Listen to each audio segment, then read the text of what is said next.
I've known I was going to make this video for a long time, and I've kind of thought through, and there's just so many things to talk about, but here it is. Let's talk about why you should read The Wars of Light and Shadow by Janny Wurts.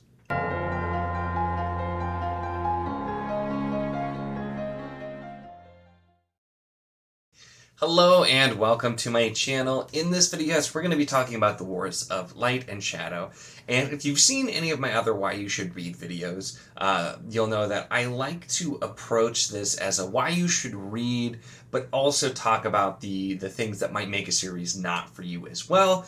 Because although this, and usually if I'm making a Why You Should Read video, it's for a series that I absolutely just love and could gush about nonstop. But I also want to make sure that I'm letting you know what to expect, so that I'm not just gushing, you don't go start the series and end up really not liking it because it's not for you. So I try to be pretty balanced here, but this is definitely one where I know it's not going to be for everybody, but honestly, The Wars of Light and Shadow is the best fantasy series that I have ever read.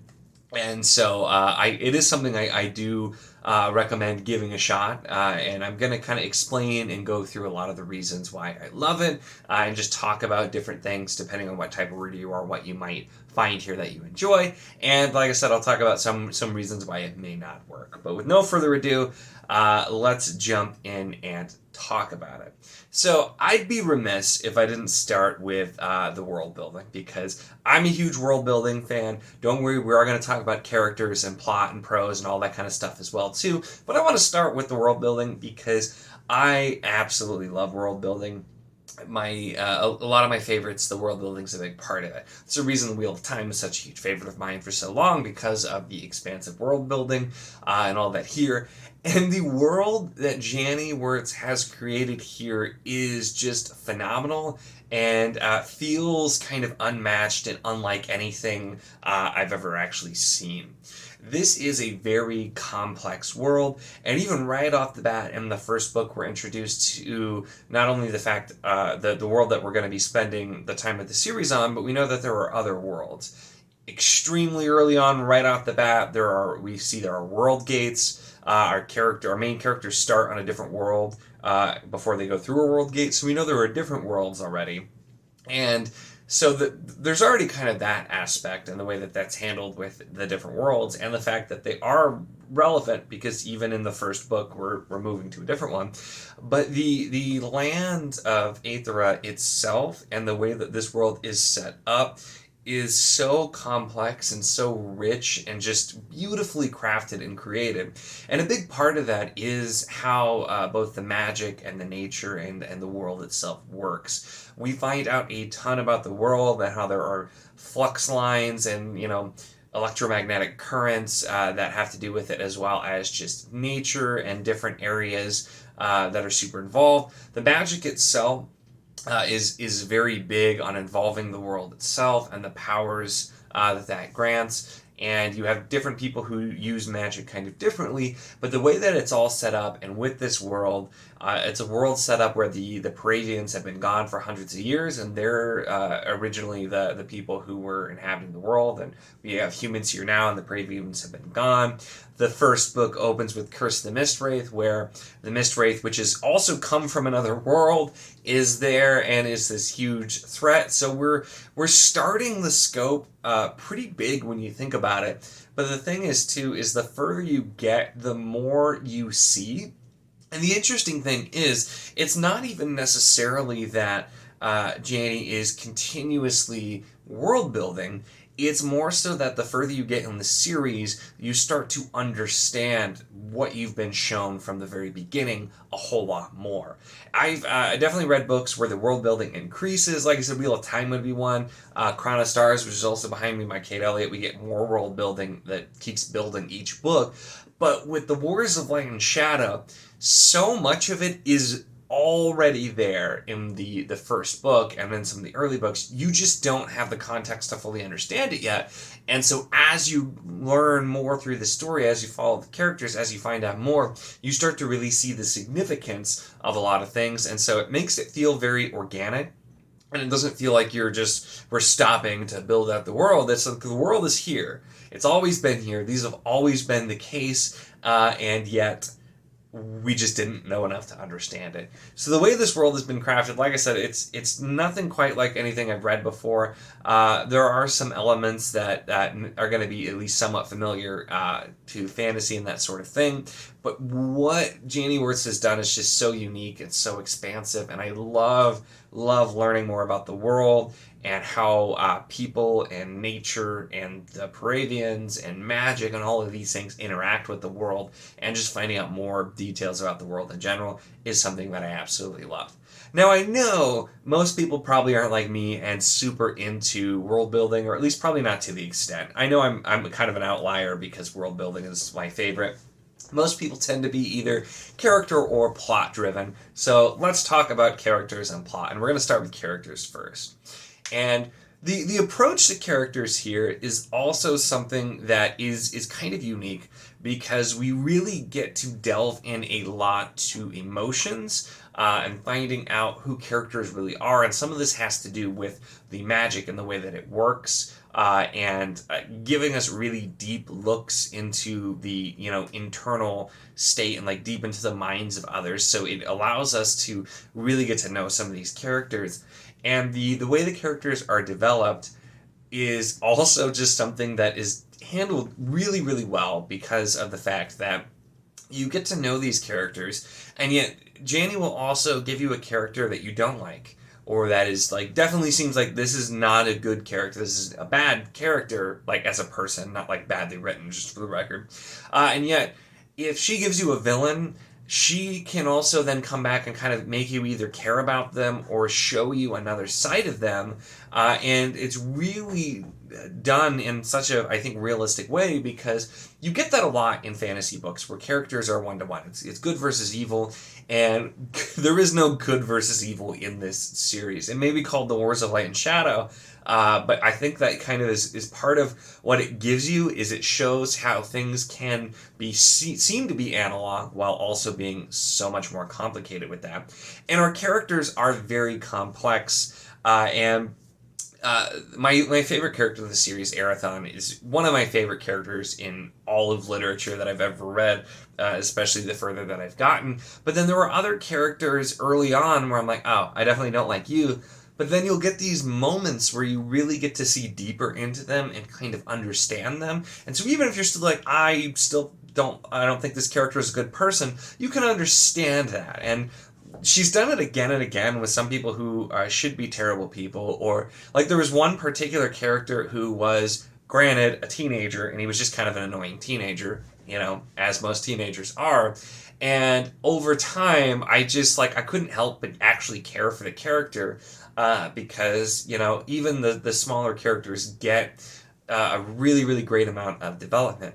And so it's so easy to feel for these characters and really understand them, and the way that the story and the world and the magic are written let you really dig into these characters. So if you're in it for very compelling characters, you're going to find a lot to enjoy here, absolutely, because the characters, like I said, you get such a deeper look into these characters and their thoughts and their motivations and their emotions than you often do in a lot of books, because of the way that the world works here.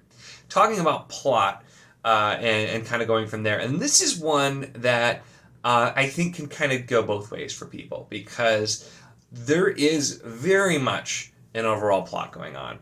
And early on in the books, what you think the plot is might not actually be what it is. Usually it's a lot bigger than what you realize. So there are some moments early on where maybe things don't seem as important, or you're like, oh, did we just wrap that up?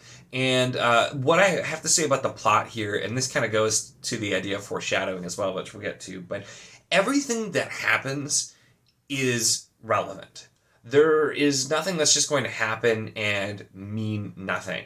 Everything that happens, big or small, is relevant, and that's why this is a series that really, really rewards paying attention, and I'll find out, I'm sure before too long, rereads, because there are things that happen incredibly early in the books. There are things that happen in the first book that are still relevant, or like kind of it comes back around and you understand more of what actually happened, all the way up to the last book that's out at this point.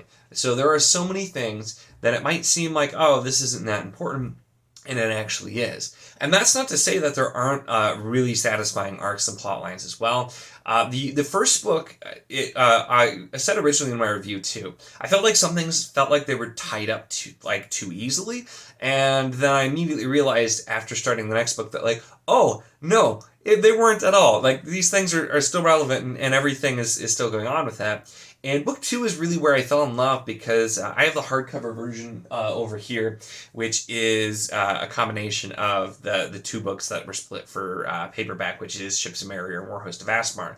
And both of them have such a fantastic plot line and have fantastic finales and just did so much. And I think part of the thing here that makes the series really, really satisfying as well is it's split up into arcs. You have Arc 1, which is the first book, Curse of the Mistwraith. Arc 2, which is Ships of Merrier, the combined versions of two books if you're reading paperbacks. And then Arc 3 is the really long one, which is Fugitive Prince, Grand Conspiracy, Peril's Gate, Traitor's Knot, and Stormed Fortress.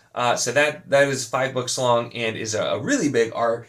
And then Arc 4 is Initiate's Trial and Destiny's Conflict. And then the final book that's forthcoming will be the final arc. And within the arcs, and especially at the end of the arcs, you really do get a lot of resolution. The ending of the books is you're always getting something. But as an example here, Peril's Gate, which is halfway through the third arc, is just momentous, and it just has such a huge pivotal scenes and ends, and it's just a huge part of the series. Then you get to Traitor's Knot and Storm Fortress, which there's so much going on. Traitor's Knot is fairly self-contained, and then Storm Fortress feels almost like it could be the end of a series. There's still lots to come, but you really do get that. So plot-wise, especially the further you get, things are being tied up a lot, and you're finding out more of the things that are relevant, but it is something you're going to have to pay attention to as well. This isn't going to be the book that you just kind of casually read and like, oh yeah, I get the base plot, because you can do that, but then you're not going to get a lot of the nuance and the smaller pieces that are really important. So there is a ton of plot here, but it's also just not always what it seems. And so talking a bit about foreshadowing, because I hesitate to really even call what Wurts does foreshadowing, because there are a lot of series that there are these things, and then you realize later it was like hinting at these huge things to come. And obviously there is some foreshadowing, but more so there are so many circumstances where you might as well be outright told something. You just don't know enough about the world to know that it's relevant at this point. Or there'll be things, and sometimes it will start with smaller hints before it's actually confirmed. And so it's the kind of thing that if you don't pick it up immediately, you will eventually get a bigger confirmation of what's happening. But these small hints and the things that are just kind of mentioned, sometimes they just seem like it's an offhand mention, telling you something important, you just don't know enough yet. And so it's really, like I said, I think it's going to be a fantastic series to reread, and one that I'm going to reread for a really long time as well, because there's just so much, and I can't wait for my first time rereading and just catching all these little bits of foreshadowing and hints and parts of the plot and things that I never could have understood were going to be so big because of the fact that I didn't know enough yet. And for me, reread value is also something that I do take into account for a favorite series. Usually, if I don't think I'm going to reread a series, even if it's a fantastic series, if it's not something I think I'm going to reread, it's going to rate a little bit lower than something where I'm like, I'm definitely going to reread this because I loved it so much. And so that's also important to me as well. Now, let's talk a little bit about prose and pacing, because those are two things that I know may be something that makes this series not for you, depending on your preferences here. But I want to talk a bit about it because I think there's also, it's not a one-to-one thing either with either of these things. So for those who really like elevated prose and very beautiful prose, you get that in spades here. Janny absolutely has a way with words, just absolutely beautiful. like a lot of the descriptions and just the way characters are described and emotions and music and so many other things in here. Yeah, music is also heavily featured in the magic and the world building as well, which I probably should have mentioned in that part. But the way she writes is absolutely beautiful. Now, I know some people, that's not something that they particularly enjoy, and they like it to be a little bit more straightforward. This is one of those things you see where there is definitely a divide here with with people who write the more modern, kind of clean-cut, simpler prose. Sanderson obviously being the big one who writes very, very straightforward prose. And that's what he wants to do, so that it's very easy for everyone to read, and it's gonna appeal to the masses. This prose is definitely more elevated. There are some times where some more archaic words are used, but for me, it is beautiful to read, and I love reading it. But it also has so much to do with, I think, the feel of the world and the story. And Janny has said, I've heard her say it a bunch of times in conversations, that she wrote the story using the exact words that it needed. It's all part of it, whether it's because using the words and the way that she's writing things to really get across what she wanted to get across, or because so often words are very relevant and things that are stated are very relevant. But for me, it's something that I love. I know not everybody is going to be the biggest fan of the style of prose, and so that's something I think give a shot to one of the novellas. Like I've talked about the Gallant by Janny Wurts. I was about to say just out of habit. Obviously, it's by Janny Wurts. It is a novella, and it takes place before the main series, and it is something you can read at any point. You'll get a little bit more if you read it later, but if you kind of want to try out the prose and see what it's going to be like, you can try that. Or To Ride Hell's Chasm, which is supposed to be in a pretty similar style because she wrote that during working on Words of Light and Shadow. So that's what I would say is, even if you're not a huge fan, maybe give it a shot, and hopefully we'll eventually get audio for those that don't like to read that kind of prose as well. That's a whole ongoing thing with getting it, but it's definitely the type of series that feels like it's meant to be read out loud too. Just reading it to myself, I'll just stop sometimes and be like, oh, that was beautiful. And so I love it.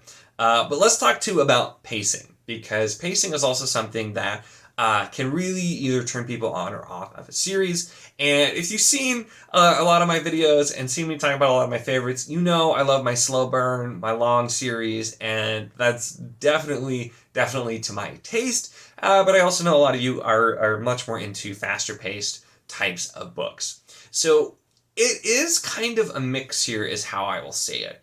The books do start out a little bit slower paced. Part of that is because there was just so much going on and so much that's being set up, so many things that are getting into place. However, once you get to Trader's Knot, I will say, which that's book, depending on how you count it, I think 7. The rest of the series from there, the pacing picks up big time. Trader's Knot, I was just like, even having been told that it does pick up the pace, Trader's Knot, I couldn't believe how quickly that book moved. Constant action, because once you're in the back half, everything's there. The players are there. The things that need to be set up are there. The things that you need to understand to continue with the story, everything is there, and we are just going. So the last books, just the pacing does pick up dramatically. Now I know, and I'm going to be one of those people like, oh, if you just get to book 6 or 7, then it goes so much faster. I don't want to do that specifically, but there is a really big difference, and so that's what I'll say. So if you're the kind of person that you struggle with kind of slower paced things, you may have some struggles here reading the earlier books of Words of Light and Shadow. And to that, I would just say that this is a series too that I think it is completely fine to take your time with as well. And so if the prose or the pacing or things that make you think you're going to have an issue with, and you're not going to just be able to sit and read the whole book, maybe try taking it slow. And I did that kind of at first, actually, myself, just because I was enjoying it and wanted to spend time with it. I ended up binging all of the books because I couldn't help myself. But I think it's one of those things where it's completely fine if you just, maybe, read a chapter a day or do that kind of thing. Chapters are pretty long, so you'd still get through pretty quickly, honestly, doing that kind of thing. But also, this is the kind of series that really paying attention and taking your time will most likely make you enjoy it even more because you'll probably catch more. So don't be afraid to start it and read it slow and do that kind of thing. If you got some concerns about that stuff, I think it honestly will, if anything, probably elevate your reading experience even more. Even binging, I was focusing all on it, and I let myself still take my time just to digest because there is so much to digest, and I think it was completely worth it. Now, as far as like, well, the other thing I'll mention is like how easy is it to follow. And this is another one where I think it's really interesting because if you take like the other very popular, long, complex fantasy series, which Malazan. Malazan Book of the Fallen is a big one. And if you compare the two, they both are on an incredibly epic scale. There's a ton going on. It's very detailed, long, all that kind of stuff. But Malazan has like 57 different things going on. There's so many different plot lines, characters. Some of the plot lines don't really get resolved, and that kind of thing as well. And so that can definitely be hard to follow for a lot of people. And I know I've heard a lot of people struggle with that. And even for me, with reading that series, sometimes a plot line would come back up several books later, and I'd barely remember what it was because there was a lot. The Wars of Light and Shadow, despite how much I've talked about how details are important, and there are so many things that if you really pay attention, you'll be rewarded, is also a series that, despite the hugely epic scope that the story is happening on and all of the complexities of the world and everything, it also is in a lot of ways like some of the base plots are a lot simpler and easier to follow because we're really focusing so much of it on the characters and their journeys. There's a ton of stuff that is going on outside of it, and the more you pay attention and the more you pick up, the more you'll be rewarded by seeing stuff. But Janny also makes sure that she's going to confirm things for you, and that she's going to let you have the answers even if you miss some hints. You're going to get more of that kind of stuff too. So for me at least, I feel like the Words of Light and Shadow much easier to follow, to remember, to see all the things that are going on as well. And you'll get reminders here and there, but it's also the way that she writes where she'll, when something is super relevant and you absolutely need to know and need to understand it, she's going to make sure that you understand it through the text. But otherwise, she'll, drop mentions or people having conversations. I can't tell you how many things there are, people having conversations that are relevant to the story and the plot, but they'll just say something in that conversation that you don't realize is so important. So there'll be lots of hints and things like that. And so if you pay a ton of attention, like if you're, and I'm not a note taker, but if you're a note taker, I think there's so many things that you could probably look and see and have a really valuable experience there. But even if you're not, you'll still get the information that you need. And I'm not a note taker. I usually retain information really well, and I ended up binging this especially. So I had no problem with it. And it is complex, but I also think it's, while not a casual read, it is something you are going to have to pay attention and really focus on. It's still something that is I think, easier to follow along with and comprehend than some other series. And so that's kind of what I would say there with that comparison. It is so hard to find series to compare the Words of Light and Shadow to. So Malazan is the one that comes to mind just because it's also a very long, epic scoped series, and there aren't really a lot of series like that. There are extremely different series in the themes and what's happening and that kind of thing as well. But as far as looking at the scope and the things being accomplished, I definitely would put those in the same category for that type of thing. So especially, if you are a Malazan fan, maybe we'll just do, because I've already been talking for probably too long, maybe we'll just do the recommendations part.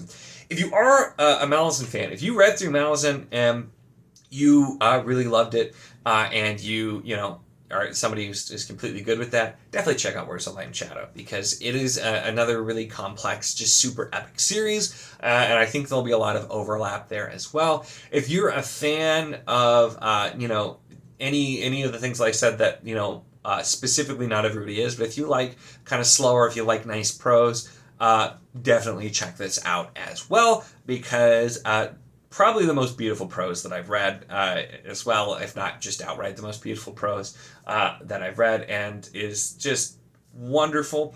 But also, like I said, if you're really into deeply character-focused stories that also have expansive plots, I mean, I feel like there's something for both the plot and the character-driven readers here, because the plots are really tight and really, really well done, but the characters are also such an important part. So that's where I'm like, it's hard to say, because I think those are some specific things. If you like, the longer series that can be slower at times, like if you like Realm of the Elderlings, Wheel of Time, Ramalzin, like I said, for the scope there too. This is definitely for that group of people that fall into the category with like me. If you like a lot of my other favorites, 100% check this out. Even if you are more into, faster paced, more modern type settings, this may not work for you, but I definitely still recommend giving it a shot. Like I said, you can definitely try. Janny has a lot of other work too, and she has a lot of other work that has a much easier bar of entry than Where's the Light and Shadow does. But it's definitely something I recommend checking out, because I really feel like if you really give it a shot, and really try and go through, I think you're likely to find something that you'll enjoy. You may not love it like I do, but there's just kind of something for everybody in here, especially the further you get in the series. And it's just like I said, I stand by what I said earlier in the video. This is hands down the best fantasy series that I have ever read. I cannot wait for the last book, where we'll make that official. But everything with this, I absolutely loved my entire time through. I think about these books all of the time. I've been trying to keep myself from rereading ever since the second book, because immediately I finished the second book and I'm like, I just want to read that again because I loved it so much. So here's the gushing part. I try to be very objective when talking about these things as much as possible in a obviously subjective video. But I absolutely love this series. I want more people to try this series. I know a lot of people who are longtime watchers of the channel that have similar tastes, that have picked up things that have become my favorites and enjoyed those. I know you're going to love this too. And like I said, I think there really is something here for everyone. So hopefully this was helpful with you deciding that if this is definitely something you want to pick up, or if it's something you're a little bit hesitant on with it. Like I said, I do try to cover both sides, and I think, like I said, I've talked about some things that people may not be a fan of with the series as well. And if it's just not your style of series that you like to read, then yeah, it may not work for you, and that's totally fine too. And if you end up picking up the series and reading it from this video, and then you love it, definitely let me know. But if you don't, let me know as well, because I always like hearing the different viewpoints with it. And honestly, it just makes me happy if you give it a try and pick up some Janny Wurts books, because Wurts needs so much more attention. The fact that she is so relatively unknown with her caliber of writing and her body of work is just astounding. And so I definitely want to shine a light on Wurts as much as possible. And I know a lot of people are probably tired of me talking about Janny Wurts, but man, I've done a lot of gushing, and I wanted to make sure I came and actually really did this video, and hopefully I did it justice. So yeah. That's really it for this one. Those are the reasons why you should or shouldn't read the Wars of Light and Shadow series by Janny Wurts. Let me know in the comments your thoughts on any of the things here, if this sounds like something you're interested in, or if you don't know that this would work for you, if you've read it, if you're planning to read it, any of that kind of stuff. Definitely let me know. Always love to have those conversations. Make sure to give the video a like if you enjoyed it. Check the link in the description, as always, for the Wizardly Enclave Discord if you want to chat books, whether these books, other books, any books, really anything at all. It is a lot of fun, and we'd love to have you. And of course, if you enjoy my content, make sure to subscribe.